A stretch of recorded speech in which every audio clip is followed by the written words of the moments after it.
Clean by Sherry Morris. I once dated a girl who kept a dirty dictionary. A dirty dictionary. When I say she kept it, I mean she was the one who made the entries. And when I say dirty, I mean she was writing down all the words she thought were dirty. Not in an unclean, grimy sense, but in a naughty, kinky sense. This book was loaded. I thought I'd hit the jackpot. I found it accidentally when I was looking for my watch. There, underneath her pillow, was a small pink notebook labelled Dirty Words. Who wouldn't look inside that? She'd already left for work, so I couldn't directly ask her, but for the record I did say out loud, "Do you mind if I have a quick peek?" So technically I did ask her before starting to read.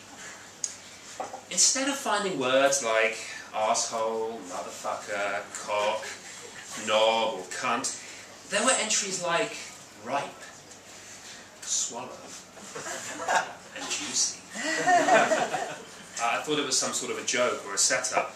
These weren't really dirty words, only vaguely, faintly bad, sometimes in certain contexts. But then I noticed after each word she had a description, rather than a definition.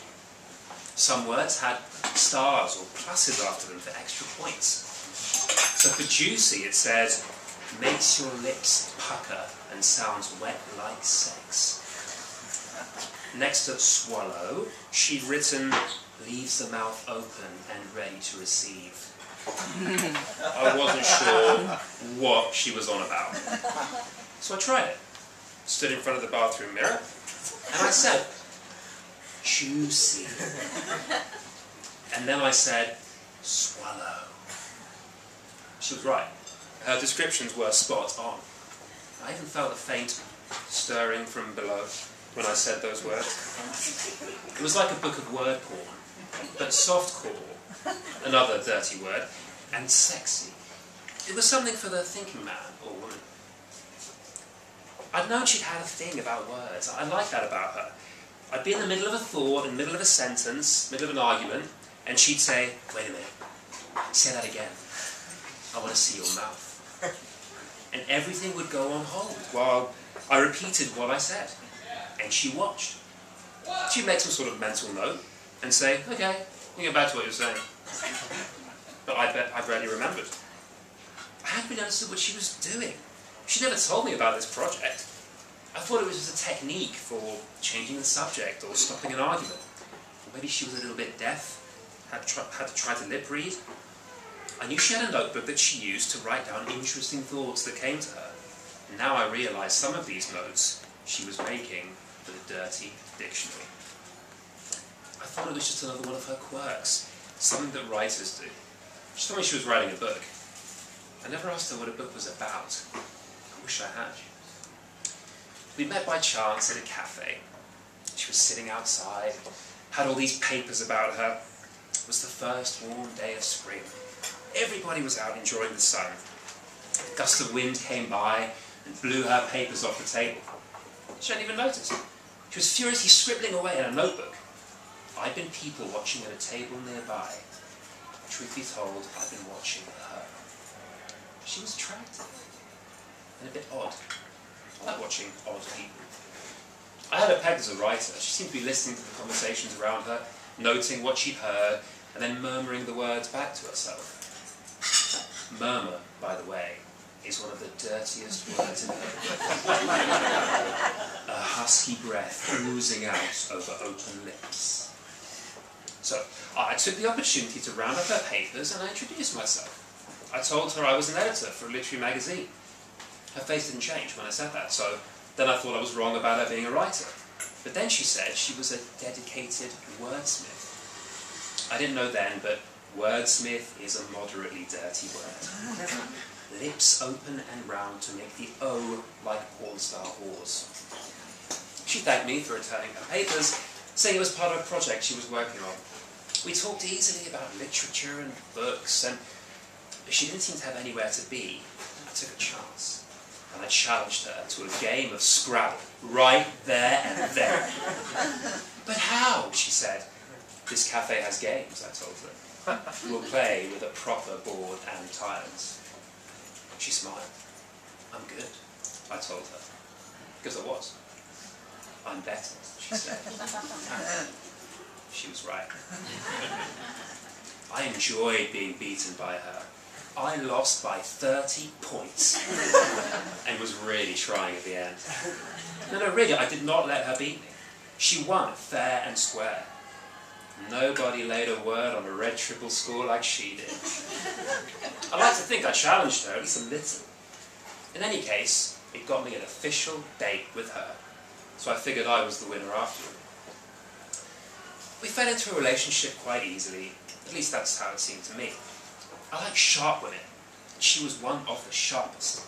She didn't put up with nonsense. She'd call you out when you were inconsistent, tell you if you're rambling or repetitive, always corrected your grammar and your punctuation, even in texts. All the things a good editor does. So I got used to her conversational halts, her little head tilts, and her concentrated face while she studied my mouth as I repeated words or phrases. I wondered how long she'd been keeping this diary, why she hadn't mentioned it to me. Should I tell her that I found it? It was still fairly early in our relationship. Instinctively I felt this was something secret. Telling her I'd found it was the sort of thing that could either bring us closer together or really muck things up. I guess it was also the kind of thing that could make some guys decide it was a bit further out on the weirdness scale and they were willing to go for a fuck. Not me. Fuck, by the way, is not in the dictionary. It doesn't really do anything for the mouth. The jaw lowers, but only momentarily. It's hard and clipped. Your mouth barely needs to open to say it. Making love. That leaves the mouth in a much dirtier position. But that's just my opinion. So, I liked her quirks, even when I couldn't understand her logic. Whores was in her dictionary, round mouth open for sex, but horses wasn't. And I happily went along with her notebook jottings and repeating various random phrases while she watched my mouth. And every so often muttered, good one, babe. And I said purple or pucker. I haven't really talked about our sex life. I won't go into detail, it's ungentlemanly. But there were no complaints from me. Now, she might have some. At first, when she whispered, talk dirty to me, I'd say things like, yeah, baby, I feel so good, keep going, you're so hot. But I could sense that wasn't right. I asked her what she wanted me to say. Felt a little weird to whisper hose in her ear. But who am I to argue with a woman on the verge of giving me a blowjob? An obvious entry in her dictionary. Oh, hose, by the way, is heavy panting through a round, ready mouth. I would not have been able to come up with words for her on my own. But after reading the dictionary, I had a whole new set of tools at my disposal. I could feel her body spasm, the sharp intake of air when I said in her ear, periwinkle blue.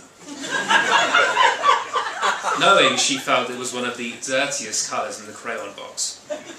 Apparently winkle just sounds naughty, and blue is a slutty word that sounds like the end of a climax. I admit, I used the information in the dictionary to my advantage. I told her my childhood pet was named Lola. She swooned, that's in the dictionary, and could hardly get me into bed fast enough. According to her dictionary, Lola is one of the filthiest names on the planet, a mouth and tongue exercise in preparation for oral sex. She told me later if she could change her name, it would be to Lola. It was hard to know what to make of her dirty dictionary. Was it a turn-on tool, a book of judgment? Was it both?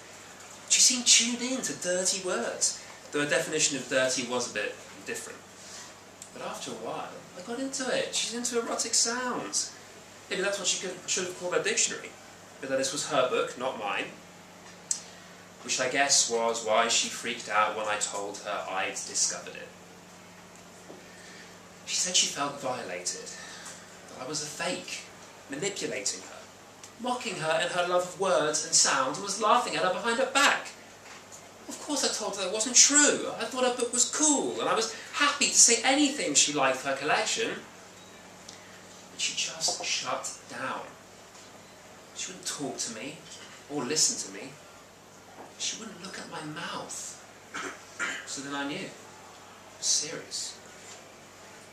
At the time I was an idiot, thinking, I don't need such a high-maintenance woman.